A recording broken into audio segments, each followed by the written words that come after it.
We've had an absolutely amazing season in Trench 2. Amazing from the perspective of being able to understand a little more the phasing of the building, so amazing in uncovering more architecture, but I think also amazing in terms of challenging stratigraphy, which for me personally is something I enjoy very much. Lots of little puzzles to try and figure out. So a really super season. Where we're standing now, this is the extension that we opened this year, and where I'm standing now is 4 weeks of work, and I think you can see that we've done a huge amount. The team have been amazing. And this is the area of the Polystra, so the exercise yard of the bathhouse, which would have had a central open peristyle and then a walkway or an ambulatory around the outside of it. And the work that we've done here this season has uncovered two distinct phases to this Polystra, and possibly a third, I'm not quite sure about that, but two distinct phases. And I think the big news is that the earliest phase of the Polystra involves this very substantial wall foundation that I'm standing on. A wall foundation that was discovered by the Edwardians, so that's how we rediscovered it, because we emptied their excavation trench. But this is a very solid foundation built of greenstone blocks, and we now know that this was the original east wall of the bathhouse. So the first built phase of the bathhouse, corresponding perhaps to Nero's reign. So that's running down there, and it turns a right angle here, so I can see the greenstone blocks running that way. And going with this wall is another wall, not quite so substantial, and only visible in the bottom of this Edwardian hole here, so they clearly also found it. That wall also greenstone blocks, which is again a pointer to the first build, and I believe that turns underneath this later wall of the peristyle, because again there are greenstone blocks in the base. So this is the first phase Polystra, so first phase peristyle going off that way, and first phase ambulatory that I'm standing in. And I think this here was probably the floor surface that went with that very first phase of the ambulatory. Okay. Then for some reason the bathhouse was extended. It was extended further to the east, and that's where you end up with this east wall. So you've gained about that much, and this is the later ambulatory. So this is the series of floor surfaces to go with the later ambulatory, and with that new outer wall probably goes this corner. So again, the peristyle wall is extended in the later phase, and this back wall here is also extended with quite a grotty piece of build, flint and tile, but that extends from the greenstone block corner there, out here. The later floor here matches this. This is also part of the later floor of the ambulatory. The surface of this, I think, was tessellated. So you had these, we had buckets and buckets of these tesserae, white chalk tesserae, which I think originally covered this surface. The Edwardians, when they explored this area, I think took that floor up, because we found all the tesserae in this hole here, which is Edwardian, and the hole there that exposed the early peristyle wall. But what we do have surviving is this little patch here of tiles and flint, which we think is the remains of a paving, perhaps some sort of central feature of this floor.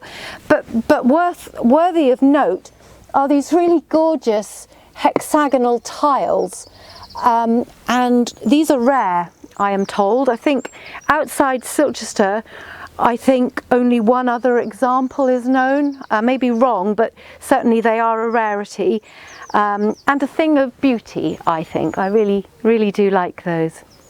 The other feature in this extension, of course, is the drain that's been a feature of our excavation since we first opened this area.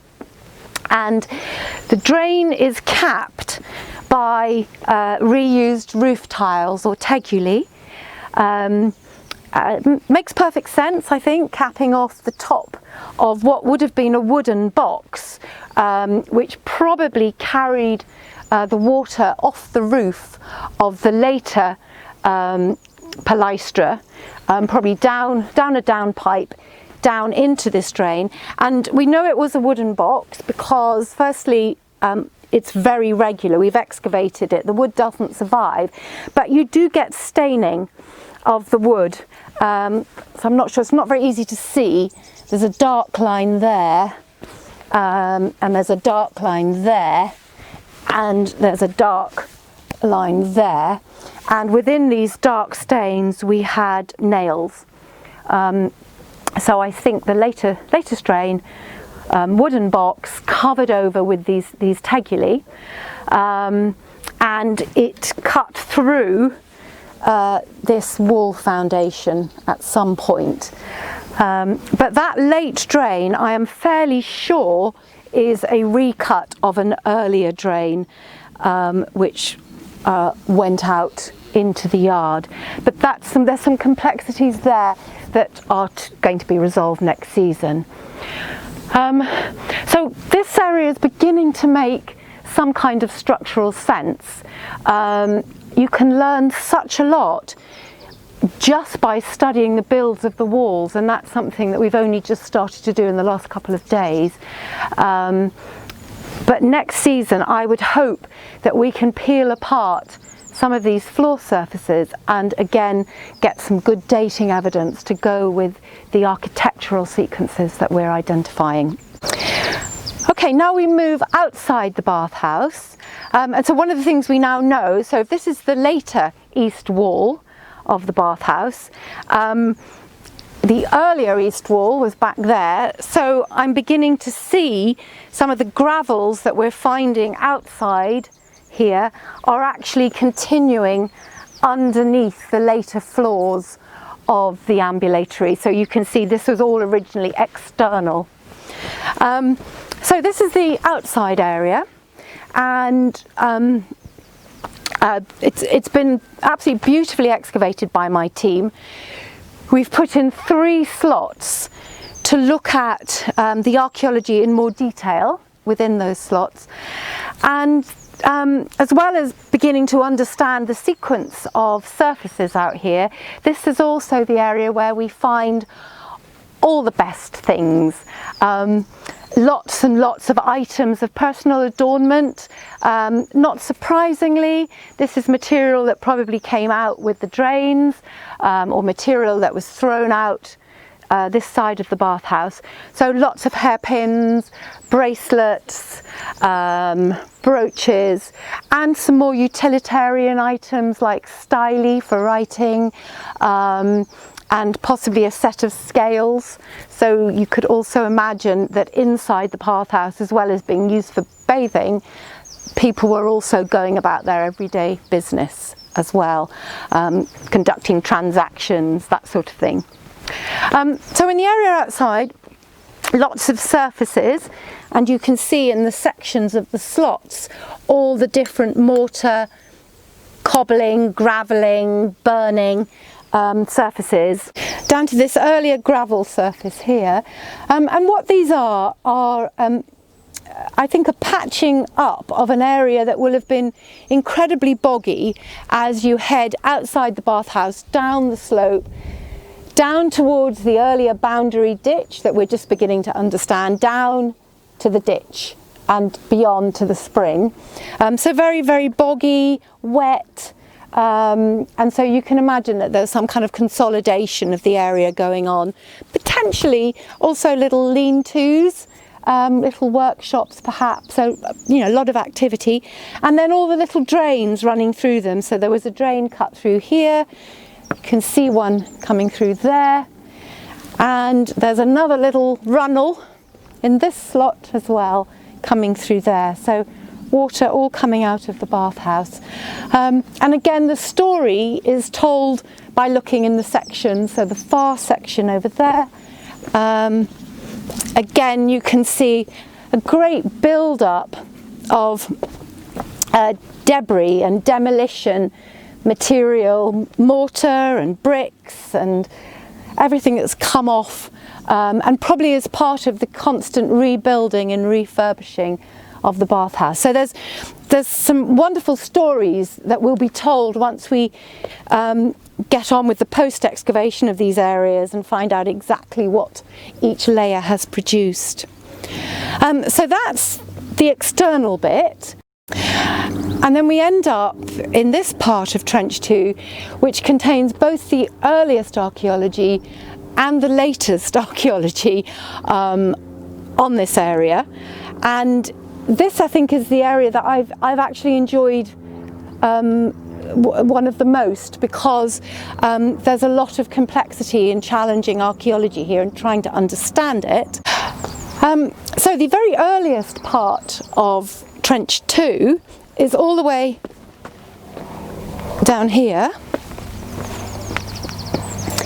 Actually Trench 3 as well, we are one big trench after all. This is the foundation of what we suspect is a substantial early Roman building. We don't know whether it's an early Roman bathhouse or a building associated with the bathhouse, but substantial foundations with a wooden drain which runs along the outside here, and then where this wall returns down here, the drain also returns. What it does look like is that this building is potentially three-sided, because we cannot see a return that way, and this building is actually buried by the hypocaust which we excavated and backfilled last year. So not a lot of chance to understand necessarily the nature of this. Has a buttress here, and then the complexities I was talking about running into my area, because it's clear that this building, the stone from this building, was robbed at some stage, because we had this great sweep of deposits of late Roman material, so we think robbed in the late Roman period, and all the stone was taken away, and we ended up in my trench with this big mound of rubble and demolition material, which took us a long time to disentangle and work through, believing that ultimately under here there might be another element of this early, possibly Claudian bathhouse or building. We haven't found that entirely. I can't pretend I know exactly what we have found yet, because this would be something for next year. But we do have what appears to be a very solid bank of material in here.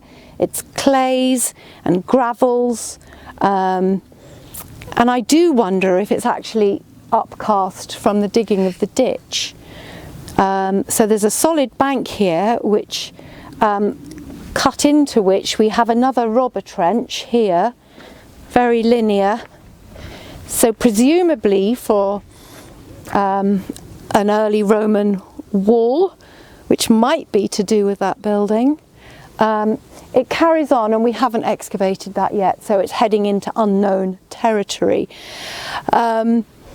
So we're just now down into the early Roman period here, having removed all that late Roman demolition.